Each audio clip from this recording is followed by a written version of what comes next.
Ayan guys, no. Nandito na po tayo sa Daisy Street na kung saan ay pinailaw na ang ating mga poste. Wow! Na project ng ating barangay. Sa isang taong panunungkulan ng ating Kapitan Donna Digana ay nabigay na yung liwanag sa ating barangay, sa buong barangay 177. Sana all.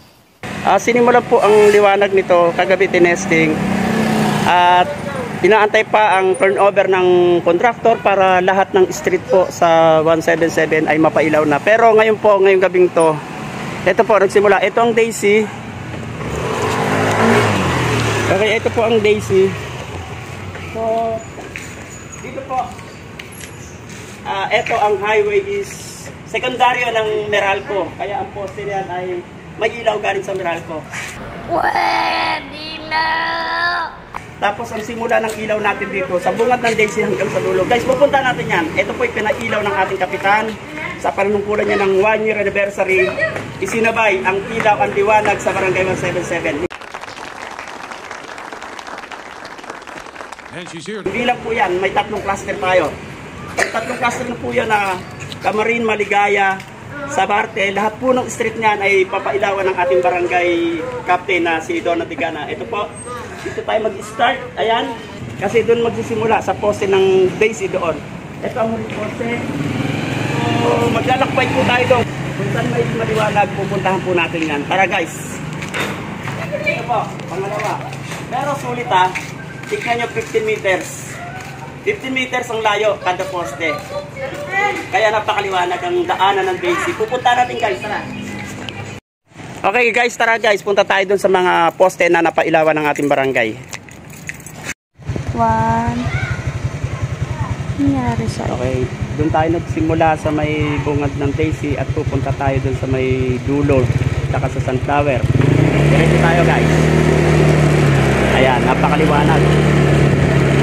Ito po yung binigay ng ating barangay na liwanag na ngayon ay mapapansin nyo.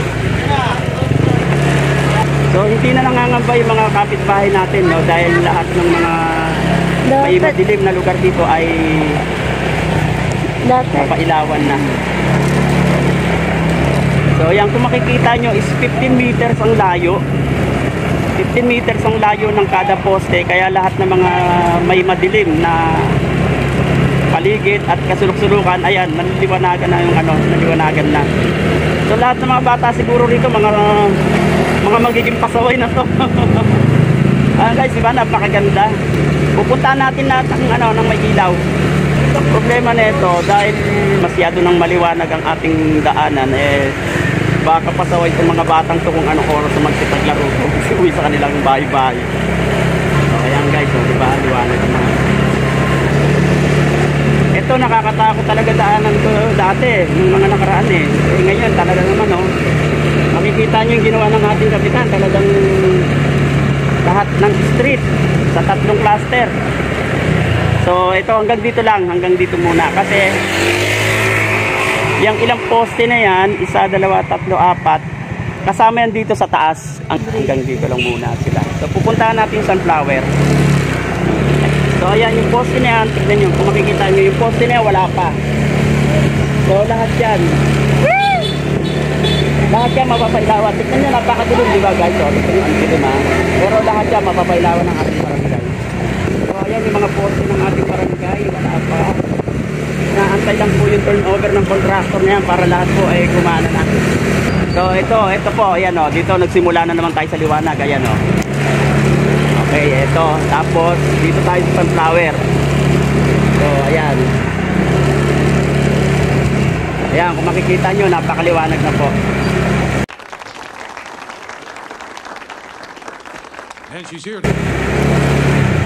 Hanggang Silito po yan, hanggang Sabarte, Maligaya.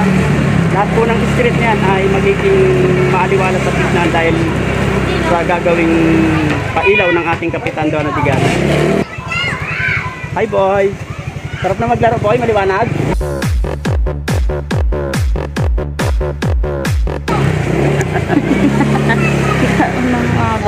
Excuse me boy, talaga naman ah.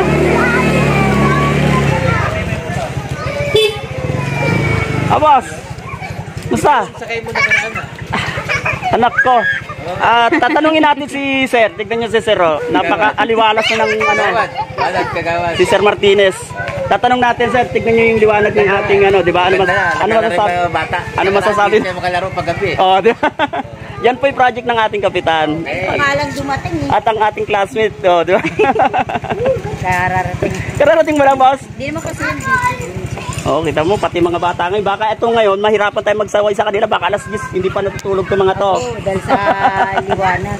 Iniikot namin lahat ng may ilaw ngayon kasi hindi pa Nakalaro rin mga bata sa kanila. Oo. Makikita talaga natin. Ano, boss? Pinasyalan ko yung ilaw nyo eh. Ganda na sa amin, kahit saan ka magtago. Pinasyalan ko. Ano masasabi mo ngayon sa liwanag ng ating kapaligiran? Talaga pinakamaganda talaga. Oh, ngayon, nakita nyo na, napansin nyo na kung paano ginawa ni Kapitan Dona ang talagang pagpapaliwanag sa daanan natin sa 177. Hindi, lahat yan, lahat. Tama rin, basta lahat ng 177, lahat ng street meron. Oh, yes. Alang yaka talaga. Nakikita kong mas mababok talaga, Bob. Halata na nagsinungaling ka. May babae pong papa ko?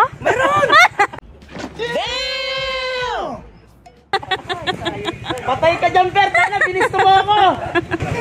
So, ayan, nandito na tayo. Ito na yung dulo ng sunflower. Oh, ganda-ganda. Oy. So, ayan. Okay na yung project ng ating barangay. Ayan. Ano masasabi nyo? Ay, maganda. Liwanag. Oh, di ba? Ngayon talagang gusto paliwanagan lahat. Binigay niya yung liwanag sa ating 177. Okay. Pasalamat tayo kay Kap. Di ba? Lahat yan. Kamarin, sa Bartek, tsaka ano, Maligay.